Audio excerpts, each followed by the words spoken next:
मालेगाव शहरात माजी महापौरांवर गोळीबार, पोलिसांच्या कार्यक्षमतेवर प्रश्नचिन्ह। मालेगाव शहरात गोळीबाराचे सत्र सुरूच आहे। मालेगाव महानगरपालिकेचे महापौर आणि AIMIMचे शहराध्यक्ष अब्दुल मलिक युनुस ईसा यांच्यावर गोळ्या झाडण्यात आल्या आहेत। आज पहाटे दुचाकी वाहनावर आलेल्या 2-3 हल्लेखोरांनी त्यांच्यावर 2-3 राऊंड फायर केल्याची प्राथमिक माहिती आहे। मलिक यांच्या हाताला आणि पोटाला गोळ्या लागल्या आहेत। आज पहाटे 1 ते 1:30 दरम्यान मलिक जुना आग्रा रोडवरील गजबजलेल्या ताज मॉल कॉम्प्लेक्सजवळ त्यांच्या मित्रासोबत फिरत असताना ही घटना घडली।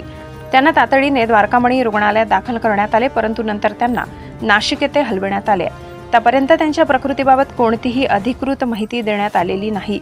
दरम्यान मालेगावचे AIMIM आमदार मौलाना मुफ्ती मोहम्मद इस्माइल यांनी पोलिसांच्या कार्यक्षमतेवर प्रश्नचिन्ह उपस्थित केले आहे। पिछले कुछ दिनों से मालेगांव के हालात लाइन ऑर्डर को लेकर के इंतहाई ख़तरनाक होते जा रहे हैं।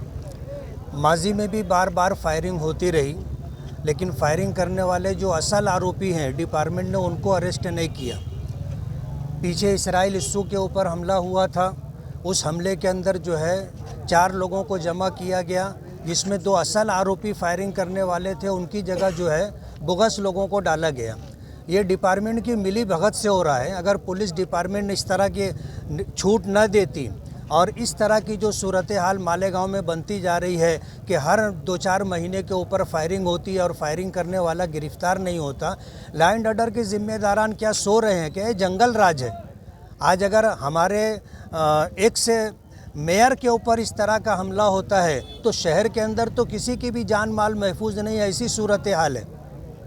आज इस वक्त अब्दुल मालिक मेयर के ऊपर जो हमला हुआ है, ये तो बहुत करीब से फायरिंग की गई और फायरिंग करने वाले इतने बेखौफ थे कि उन्होंने किसी तरह का कोई चेहरा वगैरह छुपाया नहीं, बल्कि डायरेक्ट आकर के 5-7 फीट के फासले से उन्होंने जो है फायरिंग की और 3 फायरिंग की, एक हाथ में लगी और एक पैर में लगी और एक जो है पसली में गोली लगी है। हालत अच्छी नहीं है। इन हालात के अंदर पुलिस डिपार्टमेंट यहाँ हॉस्पिटल में आकर के गर्दी किए हुए था। पुलिस डिपार्टमेंट की जिम्मेदारी ये थी कि वो बजाय हॉस्पिटल छोड़ करके आरोपियों को तलाश करना, उनको गिरफ्तार करने का काम करना चाहिए था। सारे जिम्मेदारान यहीं जमा थे और जो असल आरोपी है वो शहर के अंदर कहाँ है, शहर से निकल गए हैं, पुलिस डिपार्टमेंट उनको जाने का मौका दे रही है, ऐसा दिख करके आ रहा है। जो असल जिम्मेदारान है हॉस्पिटल में रह करके, क्या वो डॉक्टर हैं जो यहाँ आकर के वो काम कर रहे हैं? जो एक जिम्मेदार था, बाकी लोगों को अपने काम से लगना था और पूरे शहर की नाकाबंदी करके ऐसे लोगों को गिरफ्तार करने की कोशिश करनी चाहिए थी। मालेगांव शहर के अंदर इस तरह की जो सूरत हाल हो रही है, हम डिपार्टमेंट से इंतहाई नाराज़ हैं और उनके लॉ एंड ऑर्डर के ऊपर गिरफ्त कमज़ोर होने की वजह से हम उसका निषेध करते और मजम्मत करते हैं। इस तरह की सूरत हाल ऐसा हो गए जैसे मालेगांव में जंगल राज है, किसी की जान, किसी का माल, इज़्ज़त व आबरू महफूज नहीं है। इस तरह की सूरत हाल बनती जा रही है और जो लोग गुनहगार हैं, बेखौफ हैं, उनको किसी तरह का डर और खौफ नहीं है।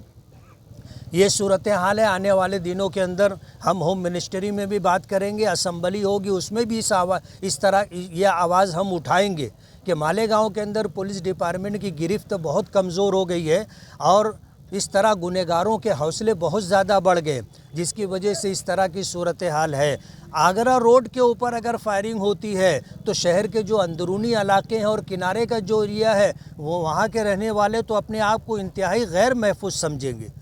इसलिए मालेगांव की तरफ से हम इस मामले की जो है डिपार्टमेंट की मजम्मत और निषेध करते हैं और असल आरोपी अगर गिरफ्तार नहीं होते हैं सुबह तक, तो उस सिलसिले के अंदर क्या करना है हम शहर के ज़िम्मेदारों से मशवरा करने के बाद अगला प्रोग्राम तय करेंगे। अभी डॉक्टरों से क्या बात हुई आपकी? ये सियासी रंजिश है या अभी तो सूरत हाल क्या है कि यानी इंक्वायरी के बाद ही समझ में आएगी, लेकिन पिछले चंद दिनों से जिस तरह की आपस में जो है टॉकिंग हो रही थी, एक दूसरे से बातचीत हो रही थी, एक दूसरे के ख़िलाफ़ बोला जा रहा था, तो उससे ये साफ जाहिर होता है कि ये पॉलिटिकल और सियासी मसला है और इसी मामले में उसको टारगेट किया गया है। कहाँ ले गए?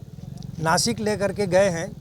3 गोली लगी है, एक पसली में लगी है और एक जो है पैर में है। पैर 3 जगह से हड्डी फ्रैक्चर हो गई है और गोली जो है जोड़ के पास आकर के अटकी हुई है। एक गोली अंदर पसली के अंदर जा कर के अटकी हुई है और एक जो है यहाँ हाथ में लगने के बाद वो पास हो गई है। डॉक्टरों से कुछ बातचीत तो आपकी हुई? डॉक्टरों से तो नहीं बात हुई, लेकिन जो लोग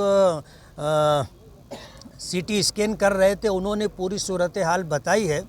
मामला गंभीर है। ये अब्दुल मालिक जैसा जानदार आदमी था, तो वो मजबूत आदमी था, तो वो जो है हसास बसास बातचीत कर रहा है। हम तो ये चाहेंगे कि अल्लाह ताला उसको ज़िंदगी दे, हयाती दे, सेहत और तंदुरुस्ती दे। लेकिन ये कि अगर मालिक जैसे जानदार शख्स के पैर में गोली लगी है और 3 जगह से हड्डी फ्रैक्चर हो गई है, तो और कोई होता तो पता नहीं उसकी क्या हालत होती। महाराष्ट्र माझा न्यूजसाठी मुख्य संपादक जनार्दन गायकवाड।